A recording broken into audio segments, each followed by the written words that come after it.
Right, it's right at the top of the hour, and good morning, good afternoon, and good evening, depending on wherever you are. Welcome to our February LabCoP extended session.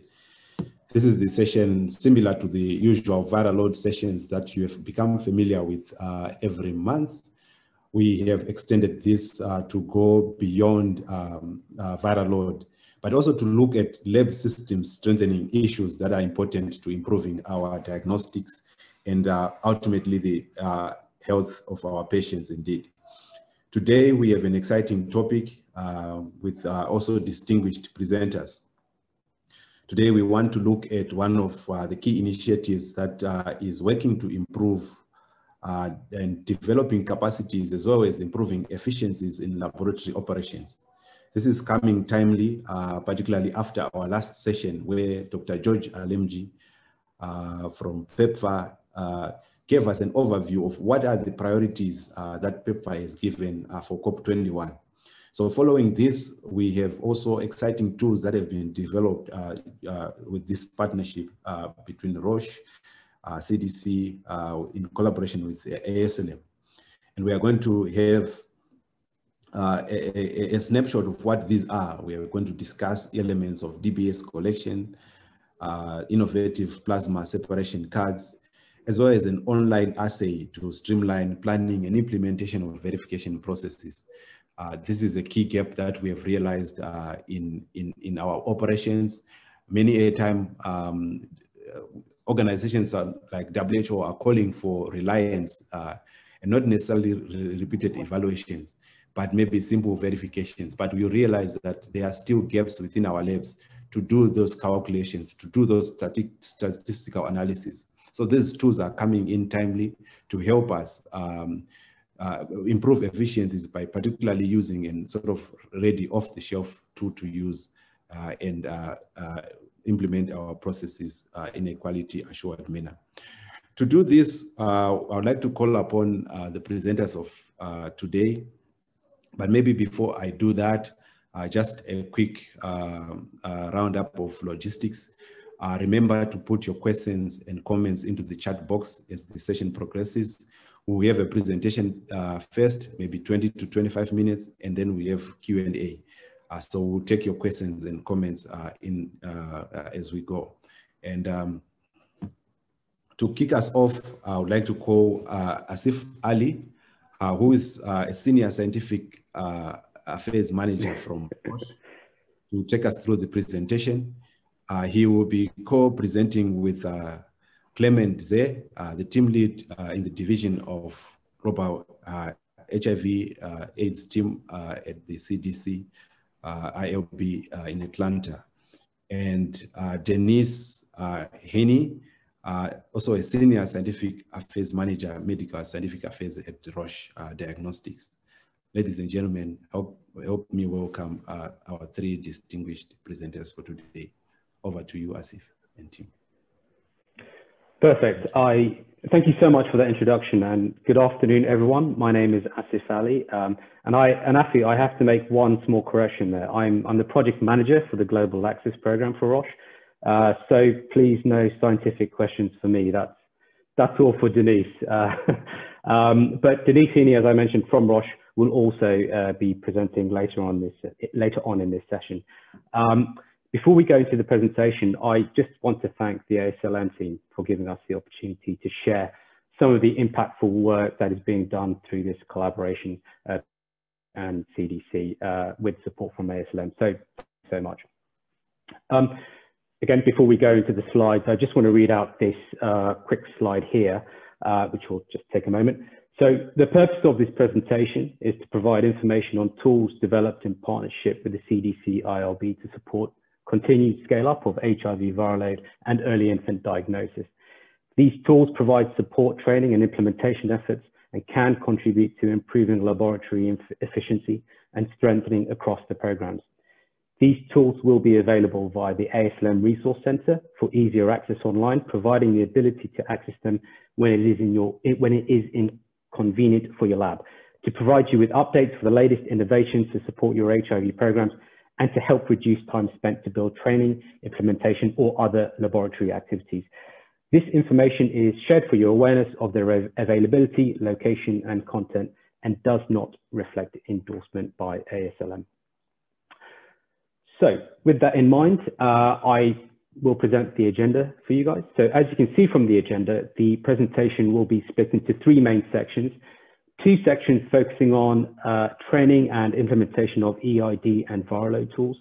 And then the final section focusing on a newly developed online tool that will further optimize the assay verification process for laboratories. And Denise will be presenting that final session. And then we'll wrap up with a summary and questions. Before we dive into those topics, we want to talk about, give a brief overview of what the CDC Roche public-private partnership is about and how it is relevant to you and partners in the field. Initiated in 2012, this innovative partnership was focused on developing a sustainable global public health laboratory workforce and strengthening capacity of laboratory systems, all with the aim of addressing persistent barriers to meeting the UNAIDS goals. A recent publication led by the CDC highlights the impact of this type of partnership and other PPPs on strengthening viral load and EID programs. And I would highly recommend reviewing it as it really speaks to the effectiveness of this model.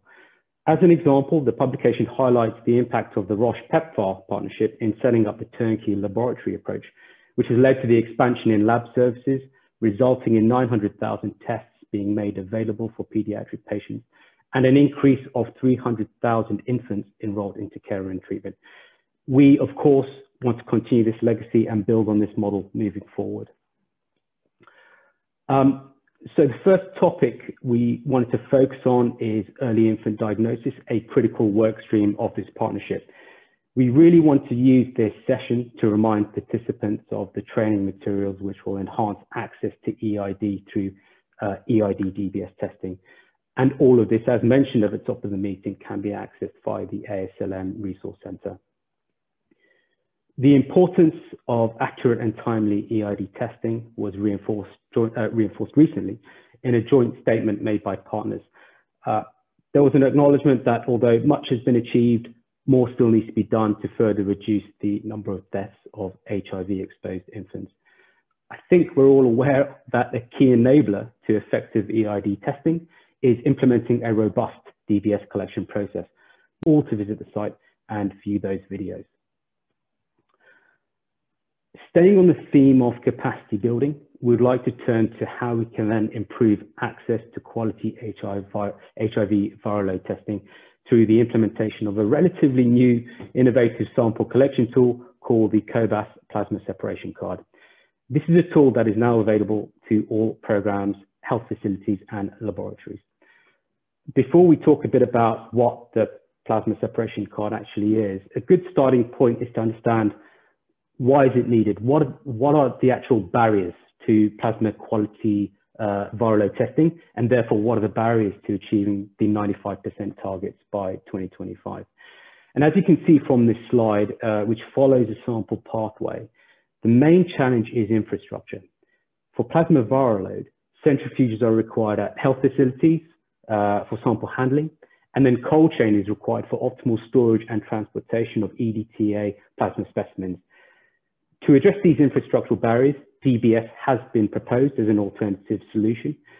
But if we have DBS, why is further innovation then required to improve viral load tests?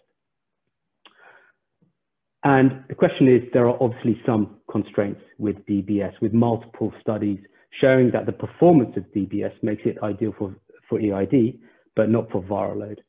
As you can see on the slide, a recent study highlights the misclassification rate at 6%.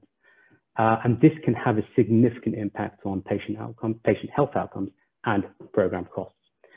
With downward misclassification, a patient who is failing treatment may believe that they are suppressed, and this can lead to additional health complications and an increased risk to others. With upward misclassification, a patient who is suppressed may believe they are failing treatment, which will then be additional costs not only to the program through unnecessary adherence counseling and switching to second-line treatment, but also to the patient in terms of inconvenience and additional costs also. So all of these barriers were taken into consideration when trying to develop an effective alternative. And that alternative is the cobas plasma separation card. With a limit of detection below the WHO cutoff of 1,000 copies per mil, and as a plasma-based sample that correlates to the gold standard, the card meets the clinical requirements.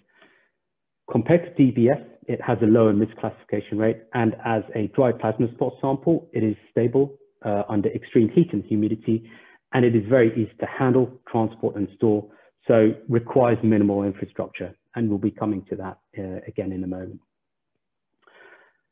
So in terms of the design, the mechanism for cobas PSC is simple and innovative. Similar to DBS, whole blood samples are taken and spotted onto the cobas plasma separation card. A membrane then simply filters a sample to retain a dried plasma spot. When you take into consideration the requirements for plasma viral load, this is essentially a centrifuge and a cold chain on a collection tool that is the size of a credit card. So it addresses all of those infrastructural challenges. Looking at the workflow, the sample collection and transport workflow only requires a few steps and minimal infrastructure. Similar to DBS, the collection process is easy to learn. Collected through finger prick, 3 spots are required with 140 microliters of whole blood required per spot. But it is worth noting only 1 spot is actually required, with the others as backup.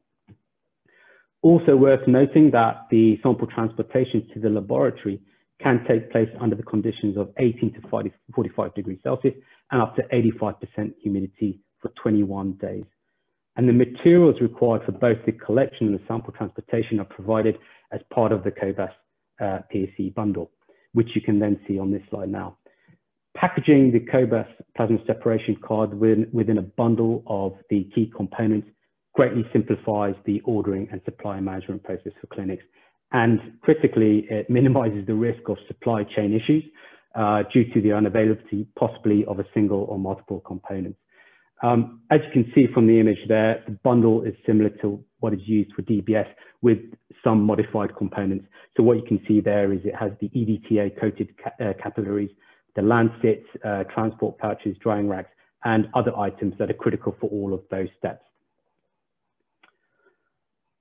In order to support you all towards training and implementation of the cobas plasma separation card for your HIV programs, clinics, and laboratories, training videos for proper sample collection, as well as how to properly access the dried plasma spot, properly process the dried plasma spot on each of these Roche platforms, have been created in multiple languages, and you can see the systems listed there. These will all be made available via the ASLM Resource Center in the next couple of weeks or so, when the recording of this session is uploaded. Additionally, wall posters for both clinics for the sample collection process and labs for the sample processing will also be available for download in multiple languages. Just to say that the feedback we've received from the field in terms of the training videos, in terms of training in general, is that there is a consistency in performance and quality greatly improves after the completing the training and after several attempts. So again, in terms of ease of use, it's very similar to DBS. I'd like to highlight a recent study conducted in Mozambique that demonstrates the efficacy of the cobas plasma separation cards. And I believe colleagues maybe on the colleagues who were involved in this study may be on the call and can potentially speak to it on the chat or during the Q&A session. The study essentially investigated the performance of cobas PSC against DBS and the gold standard. This also involved the collection of cobas PSC via finger prick using the capillary collection and with blood spotted from EDA collected blood, so the venous specimen, to also assess the impact of finger prick collection. And as you can see the misclassification rates. The study highlighted the low misclassification rate when compared to DBS. So only 0.7% for PSC using capillary method compared to 5.9% for DBS. And as it states in the slide, this can be attributed to the elimination of cell-associated viral nucleic acid. So this comes back to the mechanism we presented earlier, whereby we are capturing that dried plasma spot specimen versus a whole blood sample for DBS. I think this also comes back to the earlier slide when we discussed the misclassification rates and the impact that the PSC can have on improvements to health outcomes and cost reductions to the program. As I wrap up this section, I just wanted to touch on some of the regulatory aspects of the cobas plasma separation card. In 2019, the CDC issued a memorandum following an evaluation in South Africa of the cobas PSC on the CAP-CTM. The card was WHO pre-qualified on the cobas 6800, 8800 systems and the CAP-CTM for HIV viral load, with the application submitted for the cobas 4800 system. It's also worth mentioning the limit of detection for the cobas 6800 has been estimated to be 489 copies per mil below the WHO threshold. Finally, I think it's worth mentioning that if you're interested in this process, if you're keen to implement the cobas plasma separation card, please reach out to CDC, please reach out to Clement if you want further information on the verification panels. We now shift from training and implementation activities to an online tool that is currently in development. My colleague, Denise, will be presenting a user-friendly tool which helps lab to streamline and standardize the assay verification process without the need for an expert statistician, therefore saving time and resource on what we can only describe as a complex process. So with that, I will hand over to Denise. Great, thank you, Asif. First, before I begin, I just want to thank Anafi and ASLM, as well as Clement and the CDC and my global Roche colleagues for giving me the opportunity to speak with you all today. It's a pleasure to be here. Interesting little tidbit, I am based in Atlanta, so I'm very close to the CDC. So it's an exciting time to be a part of this. As Asif mentioned, I want to just highlight this assay implementation tool, but I would like to start with a little bit of a story. So prior to my role at Roche, I actually was a laboratory director, and the topic of assay verification, whether it was bringing in a new system or bringing in a new assay, was always a hot topic of discussion. How do you do it? How do we analyze the data? What's the best way to report this and stay within the requirements of the regulatory bodies that we fit under within the clinical laboratory? And so when I joined Roche, it was still a passion of mine to really understand what's the best way to streamline verification with new assays and really support customers in that aspect. And so we put together a program that really helps to provide assistance for assay verification by giving guidance around what the performance specifications are, as well as giving them the approach to data analysis for those performance specifications. And then also through that tool, generating a report that gives the analyzed data in a fashion that can be looked at from a compliance requirement as well as a verification sign-off. And so this tool was developed really to provide that support for customers in terms of verification. And so the development of this web-based analysis tool for all performance specifications aligned with what was required for assay verification. So if you can just go to the next slide for me, Asif, that would be great. So not that long ago, we, in discussions with the team at the CDC, we really understood that these challenges that I had experienced as a lab director, still were some of the challenges within the laboratories that were looking to verify new assays or new sample types. And so we partnered to develop and collaborate to modify this tool to meet the verification parameters within the CDC guidelines. And so this assay implementation tool will help labs to be able to, one, review definitions for various verification terms, as well as recommended guidelines on how to perform studies. And so that is available to be able to be accessed and be understand what the different performance specifications are, what it's meant for those specific specifications, and what one should do to perform and generate the data to be analyzed for those specific specifications. And I'll highlight those in just a minute. In addition, it allows the ability to just put the data in to the tool, and you will have an automatic analysis and calculate based upon the different performance specifications that you are performing. And so the graph on the left side of this slide just highlights some of the data analyses and graphs that are produced from the input of data. And finally, the within the laboratory, everyone knows you either need to have some sort of documentation or proof that you actually performed the verification analysis. So this actual tool does provide a document in PDF format to actually be either electronically filed or physically filed for the laboratory's records to show that the runs were performed and the data analysis was generated and reviewed. So the next slide, please, Asif.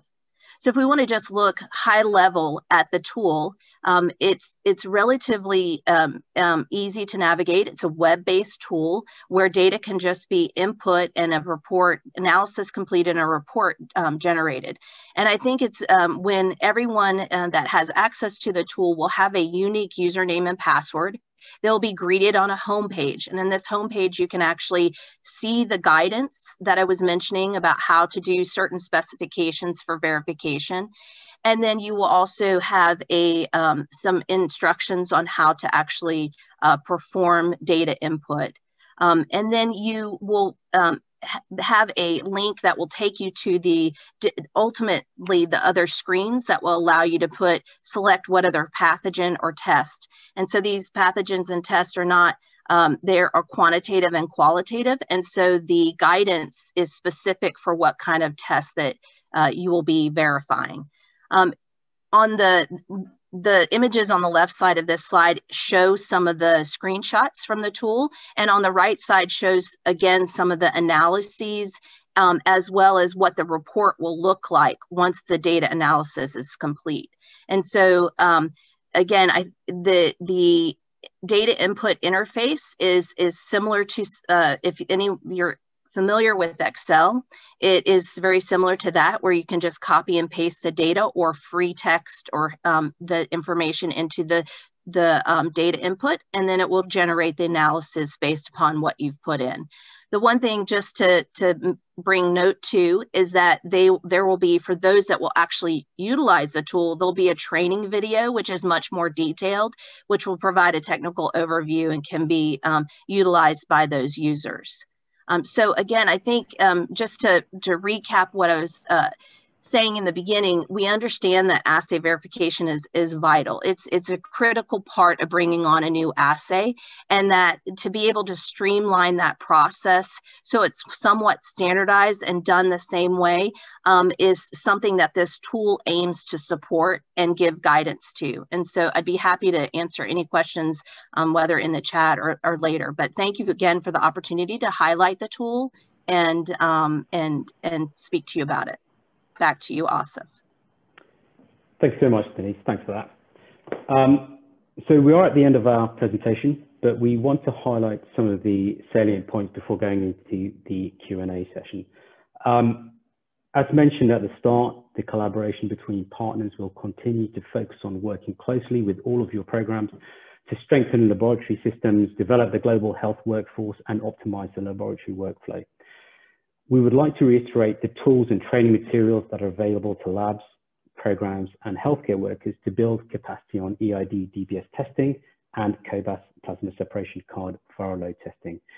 For COBAS plasma separation card, we also covered what the card is and the impact it can have on your programs as an alternative to DBS and plasma viral load. And we also touched on how to implement the tool, including support for evaluations and understanding the infrastructure requirements. Denise then provided an insight into the assay verification tool, which is currently in development as part of the lab optimization workstream and will be made available to you all later this year. So with that, we come to the end of the session, and I would like to thank all the contributors to the presentation, Clement and Monty from CDC, and Denise and Joni from Roche, who have all been critical to putting this together, and also to the partnership as well. And we thank you all for taking time out of your very busy days to listen to us, and we hope you found this presentation helpful. Please reach out to us in the chat. I can see a lot of conversation and questions happening at the moment. And if you have any questions after the presentation, please reach out to us as well. And finally, thanks again to ASLM team for giving us the platform to share our insights and the work that we're doing and to help with the preparation of this webinar. So thank you very much, and back to Anafi.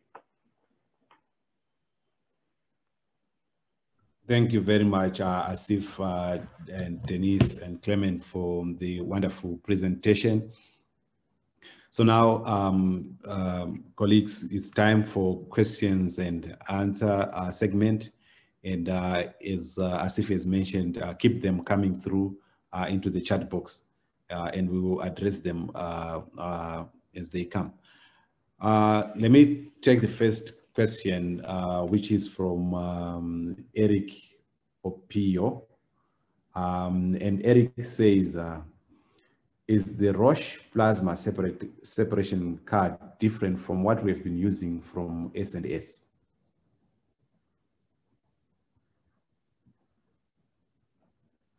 Did you get that, Asif? Yeah, what was the last bit of that question? Can you just say that again? Is the Roche plasma separation card different from what we have been using from S&S? I guess S&S is the name of the card. Yeah, I'm not aware of the S&S, but I don't think it would be the same. This would be a completely new card that we're using. So the answer I can probably say with a great deal of confidence is it is different. All right, I'll call upon Eric later on as we continue. Let me take the next question, yeah. And this is coming from right. This is coming again from Eric again, and he says misclassification here means variance in viral load when the plasma separation card is used against other DBS. I think he needs a clarification there. What does misclassification mean? Is this around was the question around clarification around the misclassification rate? Is that what he's asking about?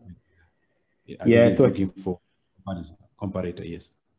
Yeah, so I think referencing back to the Mozambique study, the study looked at collecting samples and running those samples against each of those different mechanisms. And what it looked at was trying to understand against the benchmark, how did the test perform, PSE and DBS, and what was the variance between that. And that's where the misclassification rates were calculated that we presented in the, I think it was the second to final slide in that section. That's where that data was given in terms of that comparison to the benchmark. So I think in total, it was around 600 samples across a number of laboratories in Mozambique. I don't know if we have anyone else that can maybe speak to that study in detail, but essentially the data, one thing I would say about the misclassification rate also is that, you know, we're looking at upward and downward misclassification. So there's obviously one weighted heavier than the other. But essentially the previous figure we showed in terms of the misclassification rate for DBS highlights that what is sort of the general, what is from a certain study that was done for DBS, it sort of correlates with what we've seen as a benchmark against the gold standard. Thanks again, Asif, for that. Quite a number of questions around the plasma separation card coming through. Just like this one, I'm quickly picking, has it been approved for implementation on the 4800? And this is Maneo Motubi from Lesotho. Yeah, so I think in the regulatory slide we presented earlier, we've got approval for use on all the systems, and we're just waiting for approval for the 4800, for the COPAS 4800 system. So it can be used on all the systems, on all the Roche platforms for HIV. Okay, thanks. And she put in an element implementation by CDC on the 4800. Clement, do you want to make any comments on that? Thanks, Anafi. In terms of the 4800, at the moment, it's still undergoing pre-qualification, so it has not yet been pre-qualified. I think in due course, it will be pre-qualified, I think, but right now, WHO and will be reviewing the data soon, and we'll make a decision in the near future. As far as the utilization, I think one piece I would just like to add is that once the product has been pre-qualified, I think what is the pre-qualification? So CDC and WHO have a joint agreement to review all molecular products, so for use in PEPFAR selected countries. So in an effort of doing that, we actually assess the manufacturer claims, verify all what Asif just presented. We normally look at not just only limit of detection, but look at the linear range, precisions, accuracy, and determine if that product meet all the manufacturer claims, and also do the clinical evaluations. So once that has been done, then WHO now look into the approval process. But to us, CDC, PEPFAR, CDC on behalf of PEPFAR, we also put out a claim. The memo that goes out basically is to ascertain that this product has been evaluated. We also include specific considerations on how to implement this. And some of those considerations include the verification panel that Asif just talked about, which basically CDC produces for all products in respect of the manufacturer, so that it can ease the implementation of that product and minimize any further evaluation or eliminate any further evaluations. So I think that's the essence of why we do some of these evaluations, and to make sure that PEPFAR actually approves of it for its use. Eliminate the need for unnecessary wastage or excess waste from PEPFAR. So we do that, and that has actually helped both the patient and manufacturer to improve on their product. So basically, the manufacturer improve on their product, and then patients could have access to quality assured product that they are using. Over. Thanks again, Clement, and also for answering, I think, the question on the pre-qualification as well.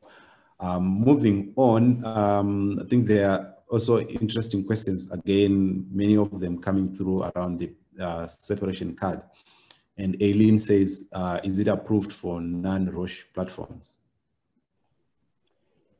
I think I might ask one of my colleagues to speak to the guidance on this. So Joni, I think if you can take this one.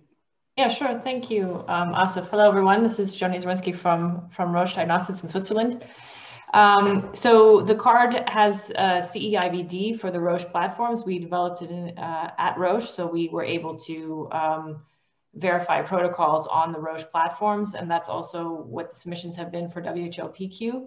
And because we, of course, only have access to our Roche platforms, that's the current status for the verification of the card and performance. And we haven't done any work with the card beyond the Roche platforms. I don't know, Clement, if you have any other comments there as well. Yes, thanks for that.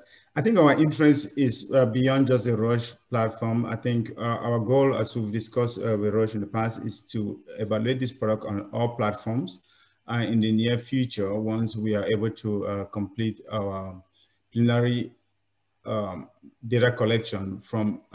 So once we have done that, like what we've done for the Roche platform, we'll do the same thing for the Abbott, Hologic, and other platforms that are of interest to PEPFAR, and then make those same recommendations. Our goal primarily is to increase options for patients.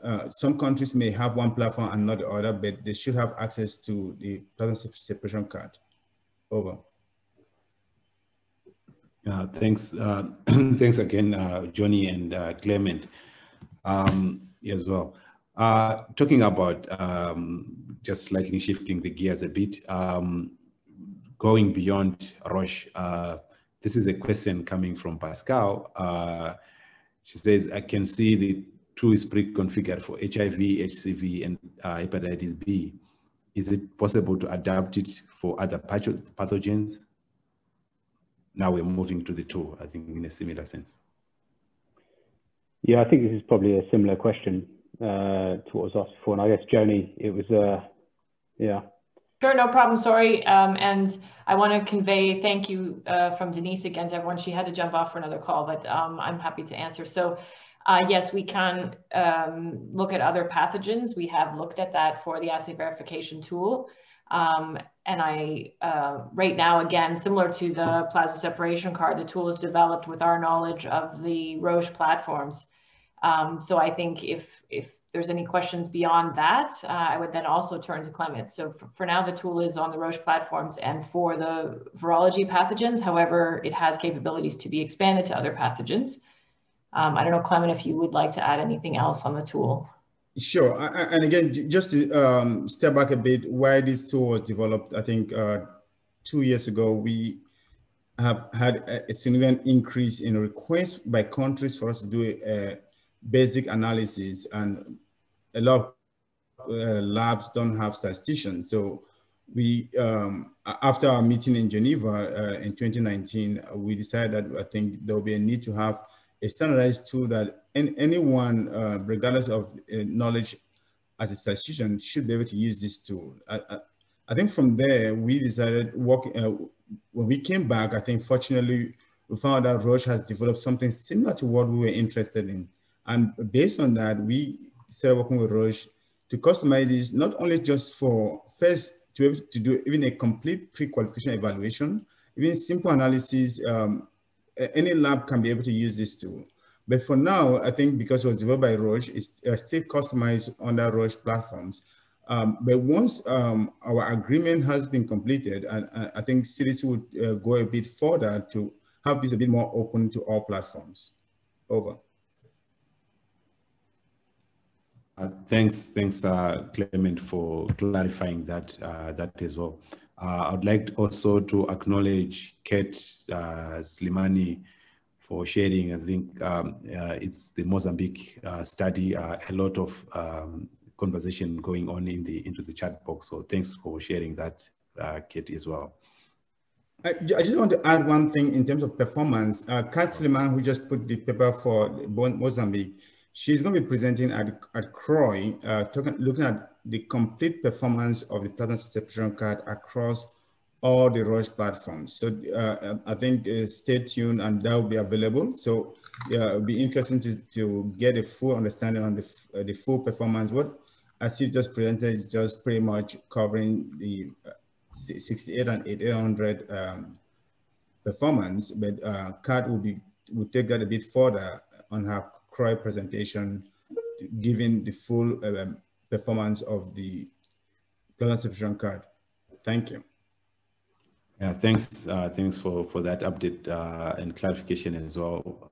We look forward to CROI 2021. I'll go back to this question again because it keeps coming, so maybe we need to clarify it again. And this is from Ashini Fernando. Ashini says, will this card be made available to other viral load manufacturers in the future? Just deliberately going to this question again, I think I see quite a number of them in there. Again, I may have to defer this one to Joni. I mean, I guess, I think, and Clement, again, you can also chime in here, but I think, as we said, we have developed the card, verified it, CE marked it, going through WHO PQ, ensuring the performance in the correlation is there with EDTA collected plasma, so that you have a true dried plasma spot and correlation to the gold standard. And I think from that point, then this is where we rely on the community, CDC, and others to look at it beyond the Roche platforms. Absolutely. Thanks, Joni. I think that's fairly accurate.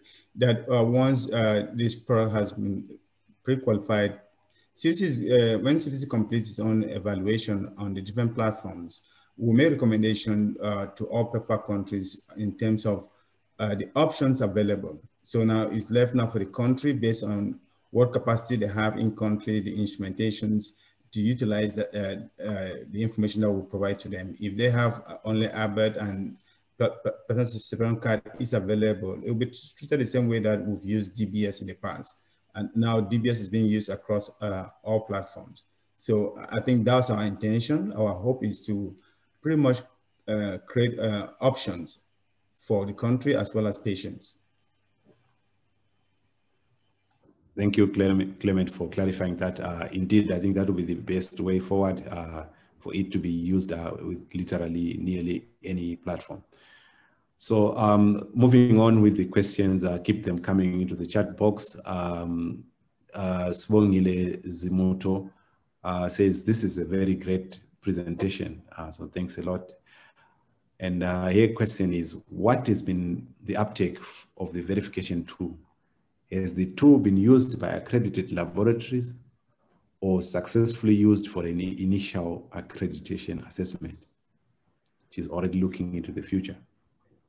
Sure, I can start, Anafi. So this tool has been in use through our Roche affiliate in the United States extensively over, I would say, at least 3 years now, with over hundreds of verifications completed.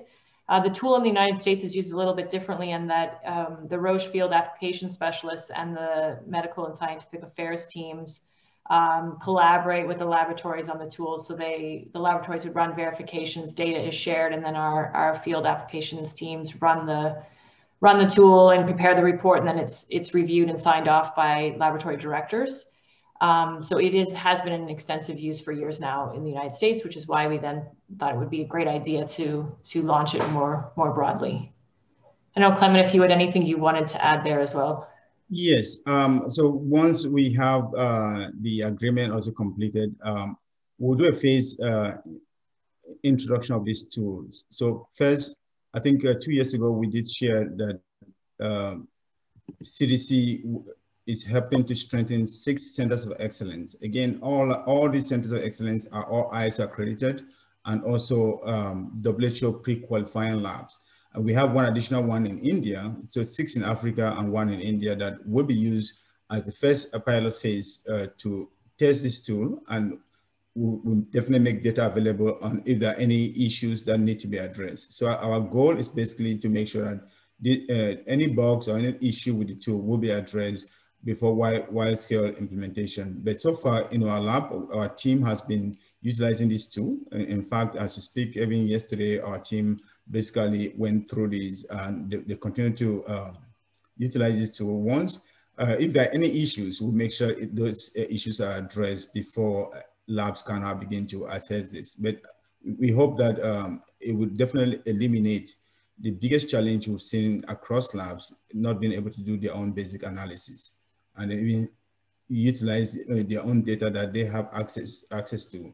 Instead of sending all this data to another lab to analyze it, they can do it themselves. Thank you, Clement, for clarifying that. I think that is very important. I think this is really about building capacity within the labs to be able to do all these steps themselves rather than forwarding the data. Thank you. Agnes Malobela says, of course, she's asking in terms of price. Unfortunately, on this platform, we usually do not like to talk of pricing issues. So I'll defer that element of price, but maybe I'll modify the question in terms of she is trying to say why the plasma separation card and not the DBS. I think just a clarification of some of the slides that you had earlier on. Yeah, I think I'll try to be careful with the response then in terms of what you said, Anafi. And I think one thing I'll say to that question is that you would have seen a slide around the misclassification rates and the impact that DBS, the impact that PSC can have by improving on those misclassification rates and by reducing those rates. What you're then doing is you're having an impact on health outcomes for patients, but then also some of the programmatic costs, such as additional adherence counseling, switching patients inaccurately to second-line treatment. And then you're also looking at some of the savings and the potential cost reductions for programs around the infrastructure piece as well, because in order to provide plasma viral load quality level testing, you need those things that we mentioned in the slide. So there are significant benefits there in terms of from a cost perspective to the program. Asif, I don't know if you want me to elaborate on that at all. I don't know if that answered the question, so I was trying to... No, I think you did in a way. I unfortunately had to modify the question. Of course, she wanted to know the issues of pricing and affordability. But usually, like I've mentioned, this is a platform where we want to speak purely about technical issues. Sure. And maybe not in terms of price. But what we can talk about is what are the advantages. If I'm a program manager, why should I think of the plasma separation card? What advantages does it have? Or in what settings should I be able to use it where I could not have used the DBS? I think that's what I wanted to say. So thank you. No problem. All right. So moving on, there is a question again from Baka Sokuma in the chat there. He wants to know in terms of, he says, is there data that can correlate viral load results from other specimen collection methods other than the separation card by Roche? I'll be glad to view your data analysis in this comparative study. I see Johnny smiling.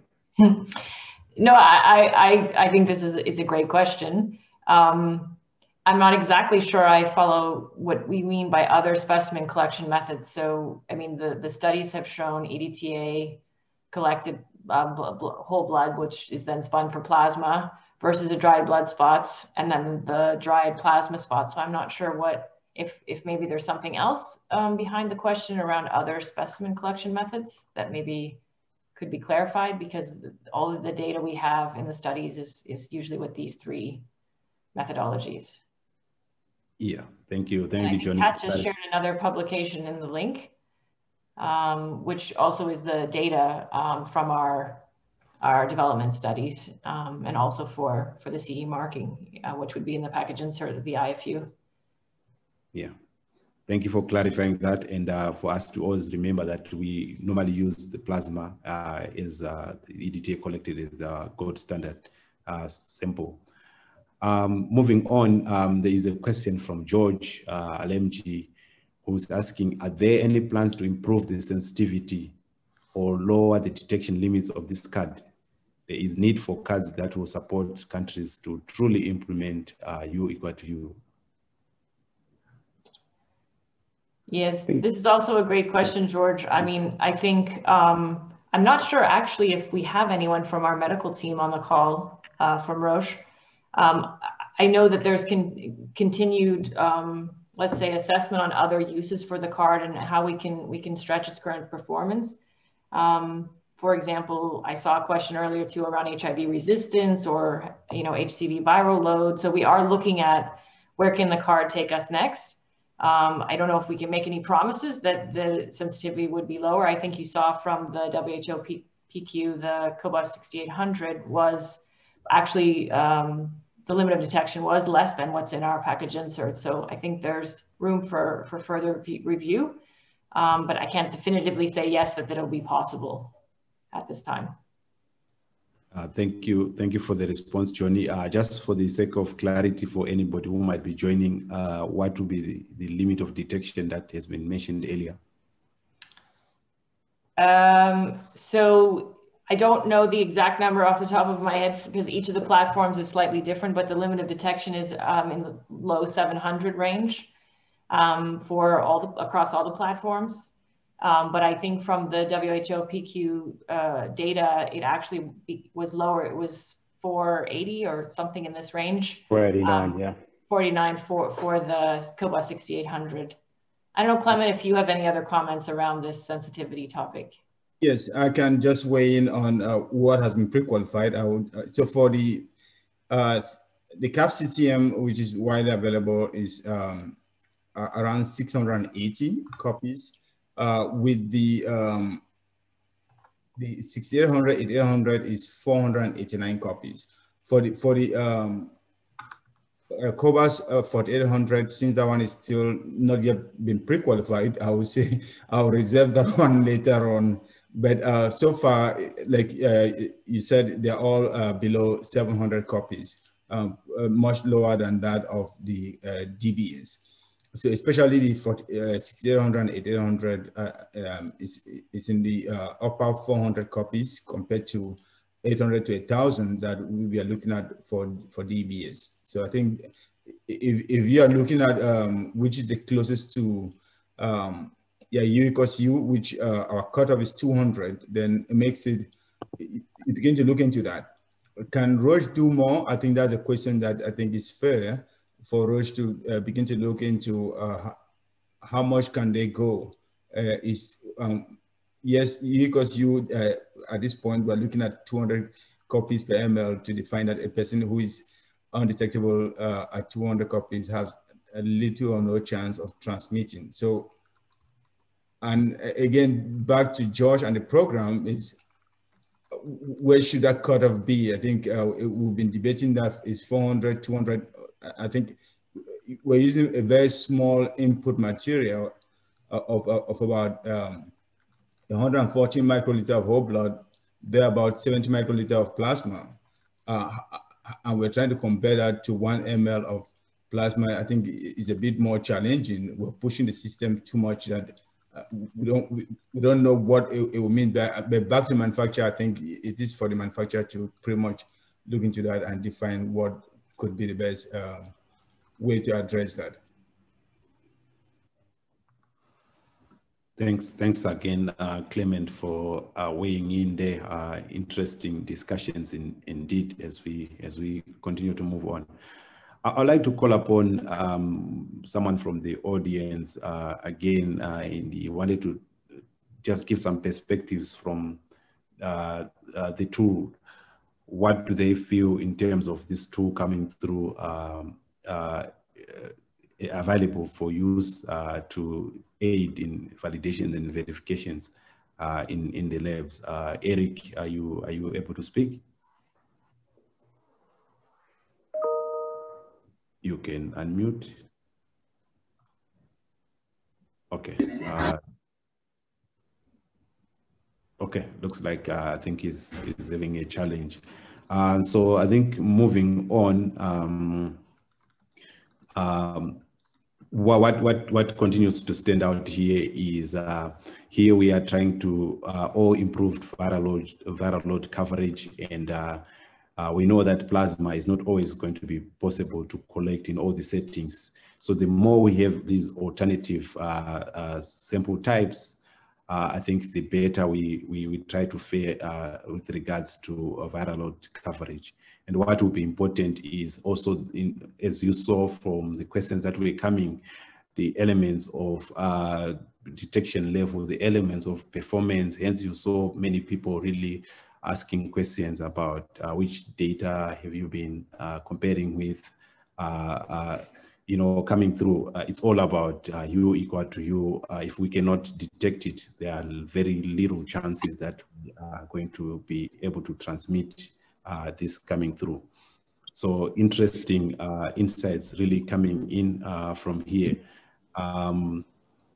So I think as we try to come close to the end of the session, let me start by Clement. I mean, what would be the parting words that you would want to give to the audience today, particularly the reasons why these tools are coming through?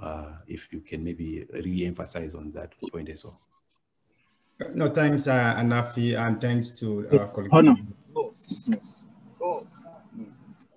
Hello. Please go ahead.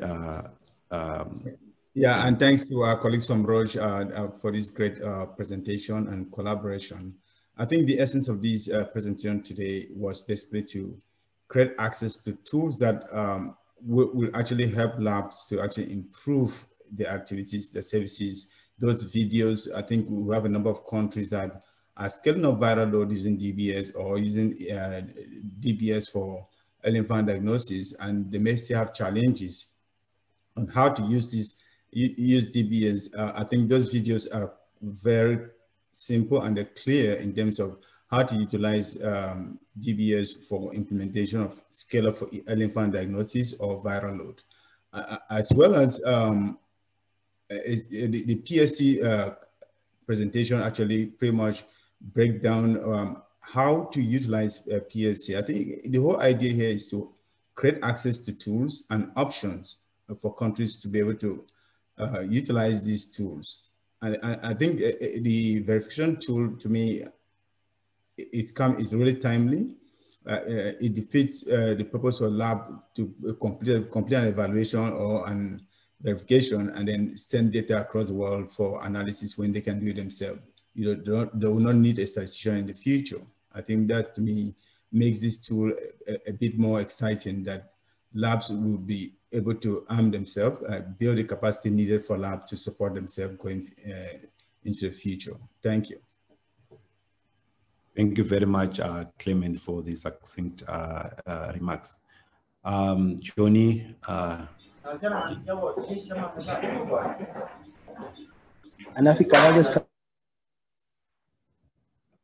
Johnny, any closing remarks?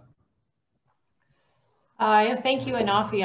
I want to reiterate thanks to the ASLM group and for providing this forum for us to have these types of conversations. So thank you for the invite, and thank you again, Clement, for the and all the colleagues at CDC for the collaborations. And I also want to say thank you to Asif and to Denise for the great job presenting today. Thank you, everyone. Thank you very much. And Asif? I just saw the video of all the studies coming up, and I was going to speak to that. I just thank you to everyone again. In terms of the takeaway message, I think Clement summed it up really nicely. So really nothing to add to that. And again, please reach out to us if you have any questions. There's a lot of questions still coming through. So please feel free to reach out to us. And thank you very much, Anafi. Thank you. Thank you very much. I just want to thank all the presenters for the wonderful job, and all the people that came here today for the engagement. I think very important questions indeed coming through. Questions around the performance, questions around alternatives, and how we should be able to move forward. And I like the fact that these tools are coming in to improve the capacity of the labs to actually do the job right at their doorstep going on.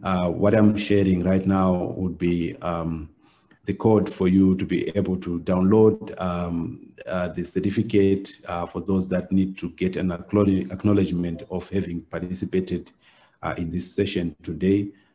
You go to the ASLM Academy and you follow the instructions that are there. We will continue to give you similar sessions going forward. And tomorrow, please stay tuned for our next COVID-19 session in which we are going to be bringing in an exciting topic, this time on genomic surveillance. So watch your inboxes immediately after this call. We are going to be sending the invitation to you.